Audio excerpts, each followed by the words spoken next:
Kailangan, tama-tama lang yung paghahalo. Gusto mo subukan? Sige. Dahan-dahan lang. Yan.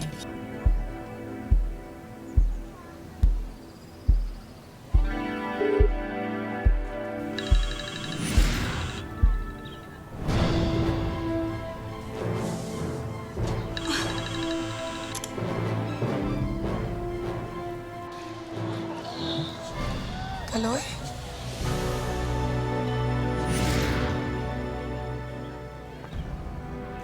Hindi ako perpekto. Alam ko marami akong pagkakamali. Pero alam ko rin na sa bawat pagkakamali kong yun, marami akong natututunan.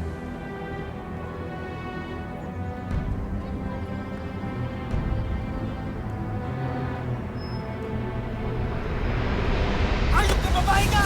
Mula sa unang lalaking minahal ko,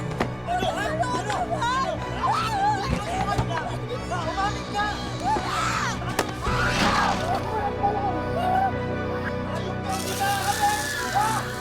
at kung paano niya ako paulit-ulit na sinaktan. Hanggang sa nawalan na ako ng pakiramdam. Pag nasaktan ka na dati, hindi mo na gustong masaktan ulit. Akala ko sa pangalawang pagkakataong magmamahal ako, tama na. Ano ba naman to, Alvin? Hindi ba napag-usapan na natin to?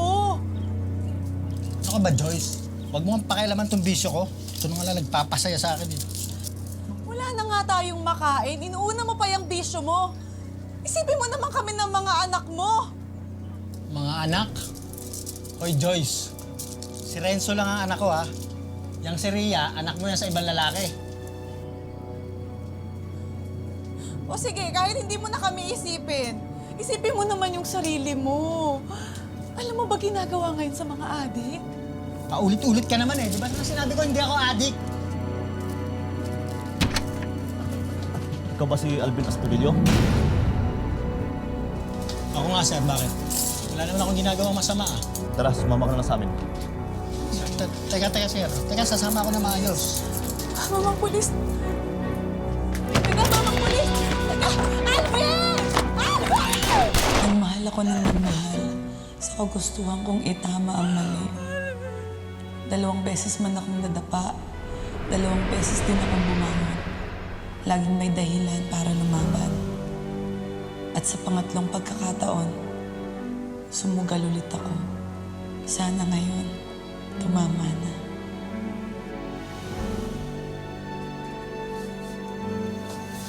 Iniisip mo na naman sila. Sorry, mahal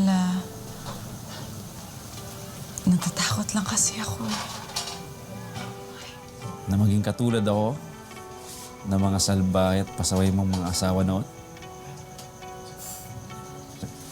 Hindi kita iiwan. Hindi kita sasaktan. Pangga, pinapangako ko sa iyo. At sa ating mga anak, nabibigyan ko kayo ng magandang buhay. Mahal, salamat ha.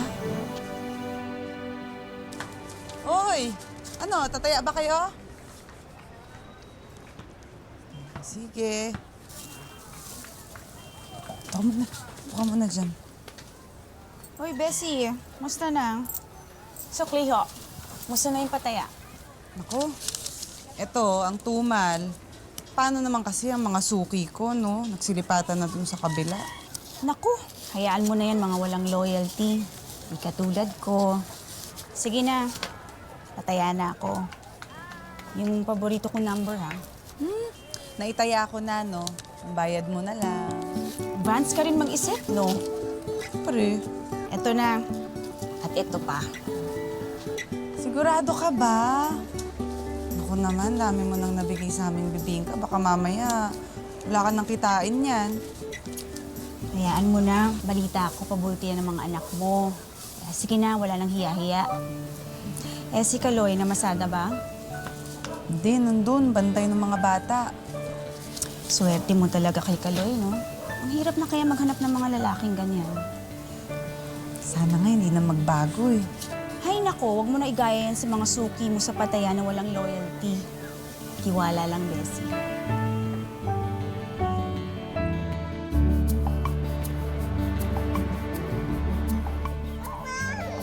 Oh, mahal! Bakit parang ang aga mo naman yata umuwi? Siraan na naman yung tricycle. Pinagawa ko nga sa taglier. Naku, mukhang napapadalas yata yan ah. Kailan mo daw makukuha? Sa makalawa pa. Pasensya na, Pangga. Alam ko marami tayong gastusin ngayon. Nadagdagan pa to. Sige, hayaan mo na. Hiram na lang muna ako ngayon kay Tia. Di pa tayo nakakabayad sa huling utang sa kanya, di ba? Eh, siguro naman maiintindihan niya yung sitwasyon natin. Kamusta na si Bebe? Joyce, pataya naman. Grace, sige. Naginip ako ng number, baka manalo ako. Oo ba? Naku. Sige. Ikaw na lang magsulat. Ate Grace, baka naman may racket ka dyan. Alam mo na, kahit ano, papatusin ko, kahit yung paglalaba lang, okay na. Ay, naku. May mga washing machine na yung mga kaibigan ko. Pero sandali, kailangan ba talaga ng trabaho? Oo medyo kailangan na kasi namin. Di, sa Taiwan, gusto mo? Meron? Sige, sige. Marami akong kakilala, pwedeng tumulong sa'yo. Bata ka pa naman. Kaya mo yun. Ate Grace, pasensya na. Pero hindi ko papayagan ang asawa ko na magtrabaho sa ibang bansa. Makakayaan ko to. Malulutas ko to. Maraming salamat. Sige na.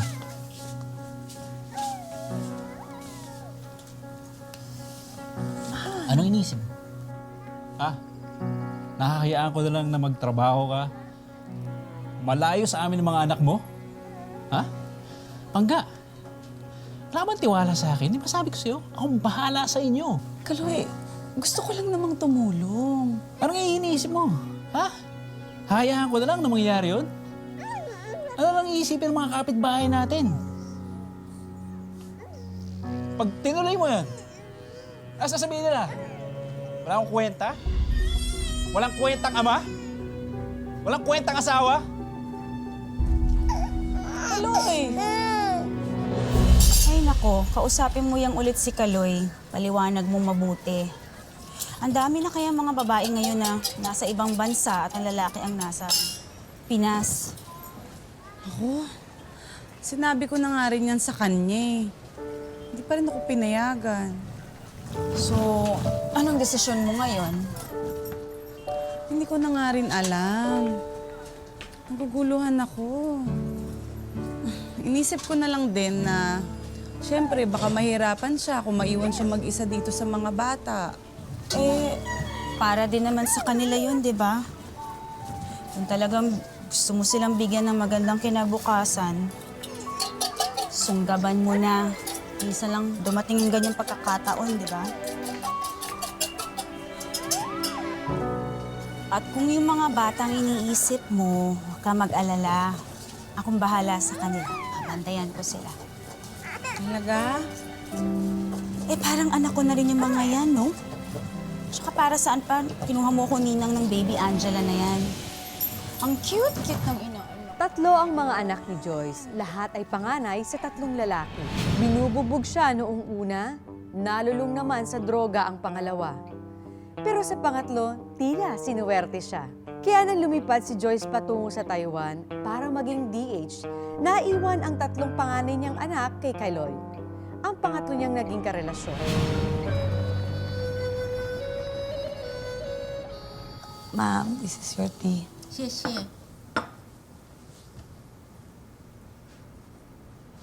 Ay, Mr. Ding, you scared me. 啊，你不要对女佣这样。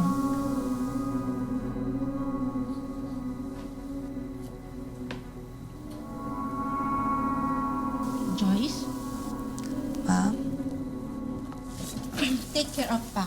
I'll be home late tonight. Yes, ma'am.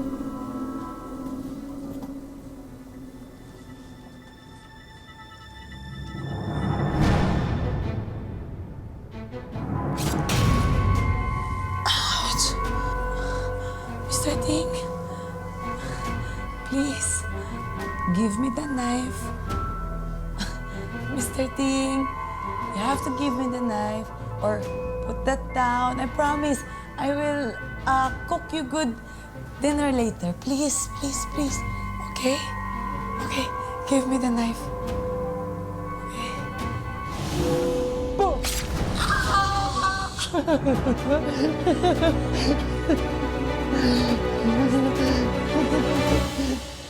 Okay ka lang, anak? Oh! Kanina pa kita sinusok! Malilate na ako! Ha? Malilate na ako, Papa! Sandali! Sandali lang! Sandali! Ay! Lintik na, oh! Porkit wala ang nanay niyo, ganito kayo! Anak! Init mo, anak! Pa, malilate na ako! Sandali! Ria! Tawagin mo ang nanay mo! Tawagin mo kung paano to!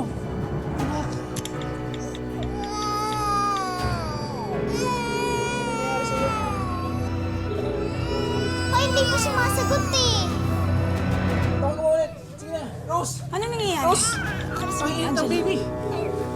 Oh my God, ang init niya. Papa, hindi pa rin po Dali na natin siya sa sumasagot eh! hospital.